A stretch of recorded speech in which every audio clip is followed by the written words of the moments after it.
बिस्मिल्लाहिर्रहमानिर्रहीम। अस्सलाम वालेकुम स्टूडेंट। हम लोग पढ़े थे factors affecting transpiration. External factors जो हैं वो हमने पढ़ लिए थे। अब इंटरनल फैक्टर्स की तरफ आते हैं हम लोग। इंटरनल फैक्टर में सबसे पहले रोल ऑफ स्ट्रोमेटा आ जाएगा। ठीक है, स्ट्रोमेटा जो है वो जब ओपन होंगे, ये अंडरस्टूड बात है। स्ट्रोमेटा की ओपनिंग और क्लोजिंग जो है वो ट्रांसपायरेशन पे डायरेक्ट इफेक्ट करती है। स्ट्रोमेटा ओपन होंगे तो ट्रांसपायरेशन ज़्यादा होगी, स्ट्रोमेटा क्लोज होंगे तो ट्रांसपायरेशन कम होगी। हमें इस बात का अच्छी तरह से पता है। बहुत सारे जीरोफिटिक प्लांट्स जो हैं वो अपने लीफ शेड कर देते हैं क्योंकि उनमें स्ट्रोमेटा होते हैं। ठीक है, और वो लोग पानी की एक्सट्रीम शॉर्टेज में रह रहे होते हैं जो जीरोफिटिक प्लांट्स हैं। तो वो लीफ अपने पत्ते बनाते ही नहीं है। ठीक है ना, वो पत्ते गिरा देते हैं अपने ऊपर से ताकि स्ट्रोमेटा ना रहे और ना ही उनमें से ट्रांसपायरेशन के जरिए का लॉस हो सके। इसके अलावा जो है water relation of parenchyma cells. Parenchyma mesophyll cells जो हैं वो भी कंट्रोल कर रहे होते हैं रेट ऑफ ट्रांसपायरेशन को। कैसे? They become saturated with water, their walls easily loose water into internal atmosphere of leaf. This loss of water is compensated by the absorption of water from the root. If root do not absorb much water, then the water content of the mesophyll cell decreases. Therefore, mesophyll cells lose turgor. Their cell walls become dry.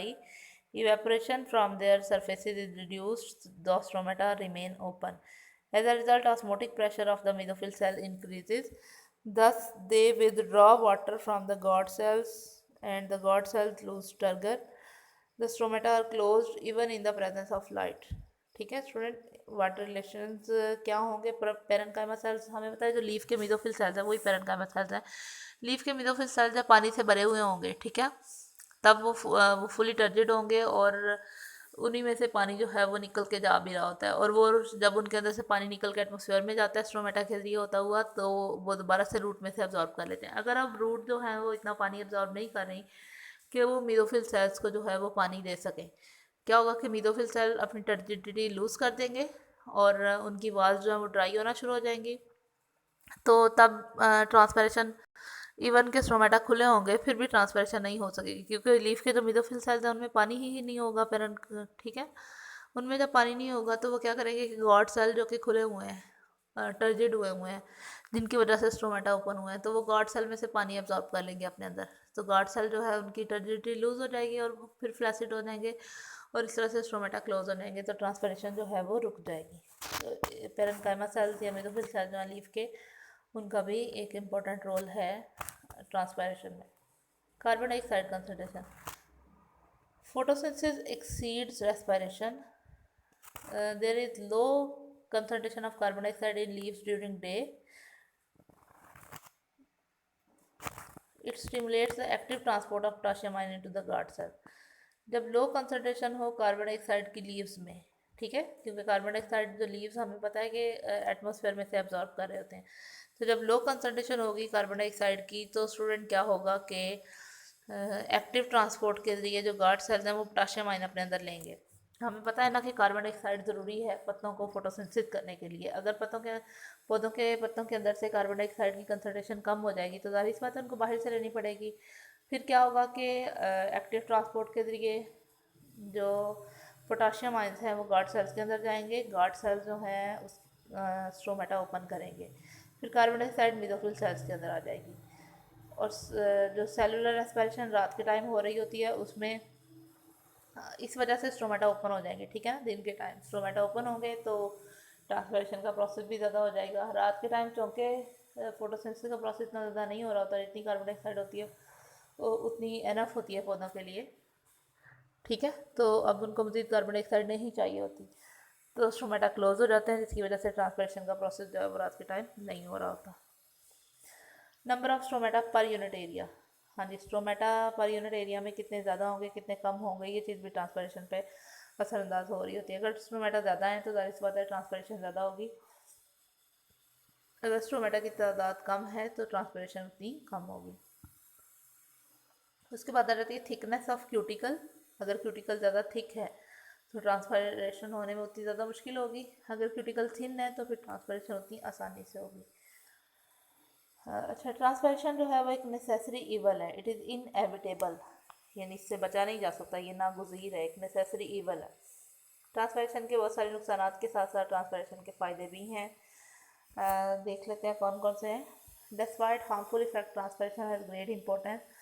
Water is transported in most of the plants with the help of transpiration pull. हमें पता है plant की Heights तक जो पानी है वो किस वजह से जा रहा होता है, ट्रांसपायरेशन पुल के जरिए जा रहा होता है. तो ये ट्रांसपायरेशन का एक बहुत ज़्यादा मेन इंपॉर्टेंट रोल है कि ट्रांसपायरेशन के जरिए तकरीबन जो हाइटेड प्लांट्स हैं उनकी हाइट्स तक जो है वो वाटर पहुंच रहा है. एक्सपोजर इसके अलावा मिनरल आयंस जो हैं वो वाटर डिजॉल्व करता है. जैसे जैसे वो पानी एब्जॉर्व करता है वैसे वैसे मिनरल्स और दूसरे आयंस वगैरह साथ ही उसके एब्जॉर्व हो रहे होते हैं. तो प्लांट की बॉडी मिनरल डेफिशिएंट नहीं होती इस वजह से.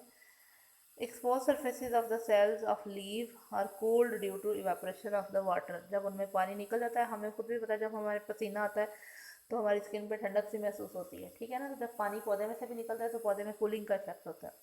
ट्रांसपैरेशन keep leaf wait.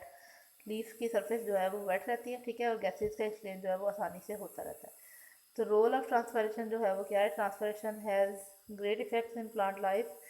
It gives great benefit to the plant. It has some harmful effects. कुछ हार्मफुल इफेक्ट्स भी हैं और बेनिफिशियल इफेक्ट्स जो अभी हमने देखे, जैसा कि गैसेस एक्सचेंज, पौधे में जो गैसों का एक्सचेंज है वो ट्रांसपैरेशन की वजह से हो रहा होता है. कार्बन डाइऑक्साइड आती है प्लांट में, ठीक है. इसके अलावा जो भी गैस का एक्सचेंज एटमॉस्फेयर और पौधे के दौरान होना है तो वो ट्रांसपैरेशन के थ्रू मोस्टली हो रहा होता है.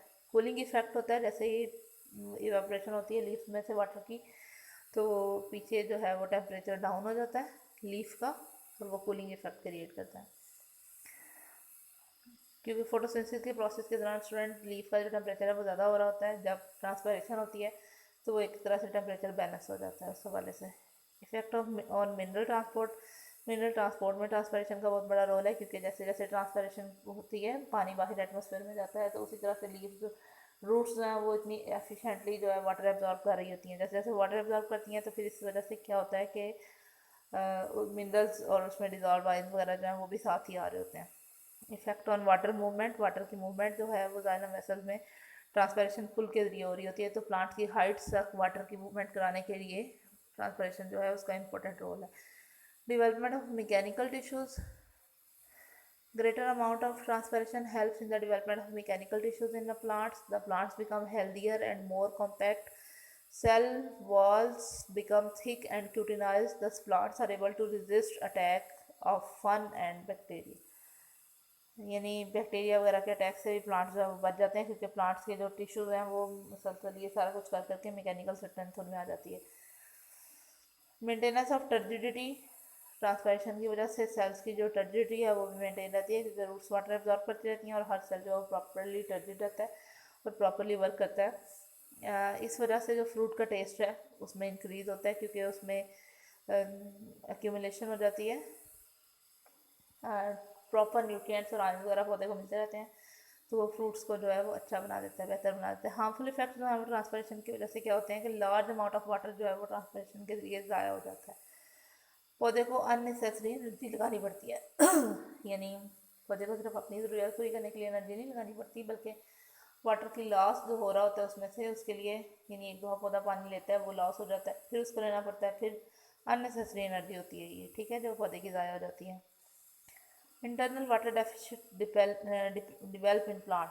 मतलब बाज़ औक़ात ट्रांसपैरेशन की वजह से ये भी हो जाता है कि किसी ऐसे इन्वायरमेंट में अगर पौधा है कि वहाँ से पानी रूट्स वाटर एब्जॉर्ब ना कर सकें और ट्रांसपैरेशन भी हो जाए तो पौधे में पानी की कमी हो जाती है. नेक्स्ट जो है वो ज़ीरोफिटिक प्लांट को स्ट्रक्चरल मॉडिफिकेशन और मुख्तलिफ तरह की चीज़ें अडॉप्ट करनी पड़ती हैं ट्रांसपैरेशन को रोकने के लिए, तो उसके लिए भी उनकी काफ़ी एनर्जी वगैरह कंज्यूम हो जाती है. यानी उनको अपना अडॉप्ट करना पड़ता है, प्रॉपरली एक नया तरीका कार अडॉप्ट करना पड़ता है दूसरे वाले प्लांट्स की निस्बत से. तो इसका कंक्लूजन हम ये निकाल सकते हैं कि ट्रांसपैरेशन बेनिफिशियल भी है और हार्मफुल भी है. लेकिन अगर ओवरऑल देखा जाए तो ट्रांसपैरेशन के फ़ायदे जो हैं वो उसके हार्मफुल इफेक्ट से ज़्यादा ही हैं, ठीक है ना. क्योंकि हर पार्ट तक पौधे के हर पार्ट तक जो पानी पहुंच रहा होता है वो ट्रांसपैरेशन ही की वजह से पहुंच रहा होता है. तो यहाँ तक आज हम ट्रांसपैरेशन वाला टॉपिक हमारा कंप्लीट होता है, इसको ख़त्म करते हैं. नेक्स्ट कल वाले लेक्चर में हम लोग स्टोमेटा और उसकी फिजियोलॉजी जो है वो उसके बारे में पढ़ेंगे.